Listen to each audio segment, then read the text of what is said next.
Keys Boxing Gym Talk, man. How you guys doing this afternoon? Hope everybody's having a beautiful afternoon. Uh, I know it's been a while. A lot of things have been going on in the boxing world. A lot of things have been going on in my personal life. So I apologize for that. I want you guys to like and subscribe. I'm going to talk about, the most relevant thing is, the best that I could. Shakur Stevenson signing with Zuffa Boxing. He's getting a lot of criticisms. He's getting some praise. I don't see anything wrong with it, and I'll tell you why. For one, Shakur Stevenson, he's one of the best in the world. He's, to me, he's the best fighter in the world. With the performance of Usyk, his poor performance, with in a way, he had a close but comfortable decision with Nakatani.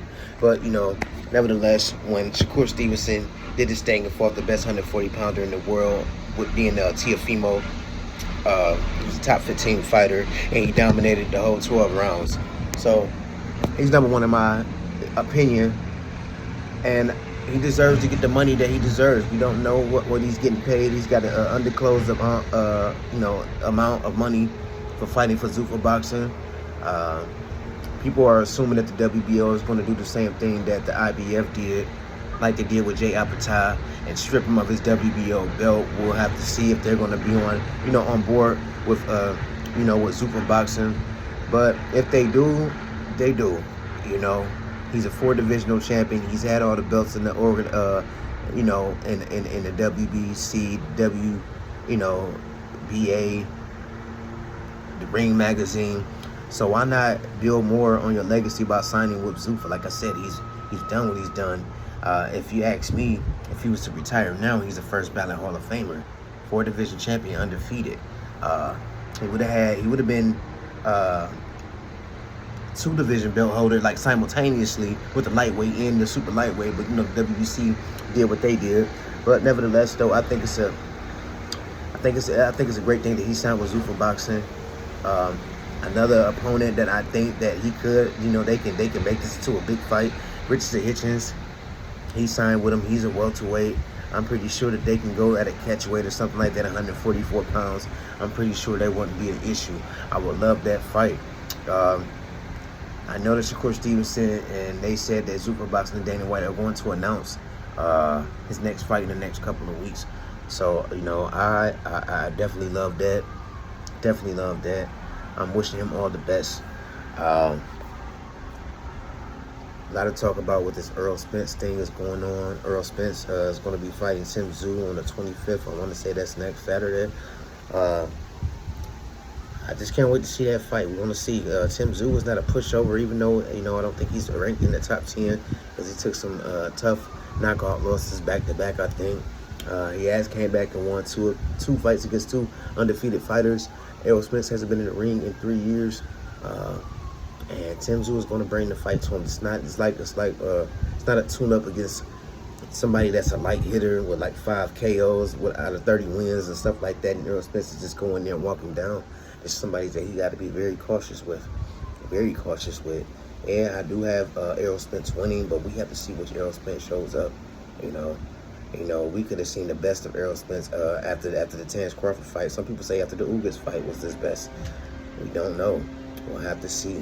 Tim Tszyu definitely a live dog in this fight. Errol Spence is definitely, this fight could go 12 rounds. This is Errol's first fight at 154 pounds, so he's not guaranteed a knockout because he's got to get acclimated to this weight. I'm pretty sure he's sparred with a lot of people that's in 154 pounds. I know, they've sparred with people that's, bigger, a lot of fighters spar with cruiserweights and light heavyweights and stuff like that. We hear about those stories, but it's a different story when you get in that ring, because your opponent has definitely been doing the same thing, sparring much bigger opponents. So we just have to see what happens. We have to see what happens, man. Like I said, I'm going to give Errol Spence the, hope he stops him. Going over there into Australia in that man's backyard. We know how those judges do. We've seen what Manny Pacquiao had to go through when we lost to Jeff Horn, when he clearly beat Jeff Horn. So, best of luck to Errol Spence, man. I'm going to be rooting for him. Murat Gassiev, He fought Peter Kadira, I think his name is. Got a TKO victory.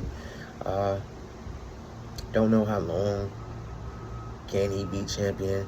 You know, he's been champion by default because Usyk vacated all of his titles. So he was WBA regular champion, so he just automatically got elevated up to super champion. Happy for him. You know, he's a 2-division champion now. And he's also a former foe of Usyk. Usyk has won, you know, in a close but clear decision. Usyk won that. How's he going to fare against everybody in heavyweight division?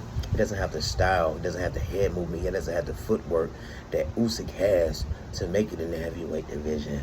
You know, some strange reason, you know, I think they're either gonna put him in there with Moses Itama or you know, a Frank Sanchez or something like that. He might have a chance of beating Frank Sanchez.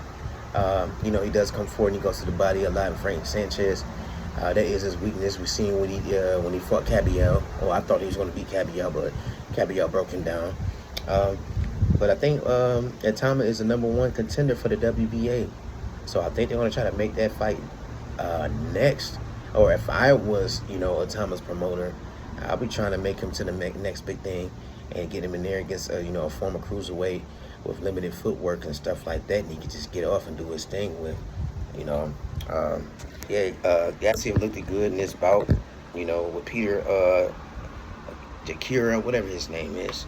I watched the whole fight, but yeah, man, he just got to be careful, and you know, I don't see his championship reign being that long, like I said, because he lacks a lot of things to, you know, to come into the heavyweight division, coming from cruiserweight and stuff like that. He just lacks a lot of stuff that I just don't see him making it, namely fighting an opponent with a lot of size. He already lost to Otto Wallin, was a tall, rangy 6'5" opponent with long arms. He lost. It was a closely contested match, but say if he gets in there with a Tyson Fury or somebody like that, or Anthony Joshua, you know, he's definitely going to have to use his brain or something like that. He's just not going to walk him down. Just don't see that happening.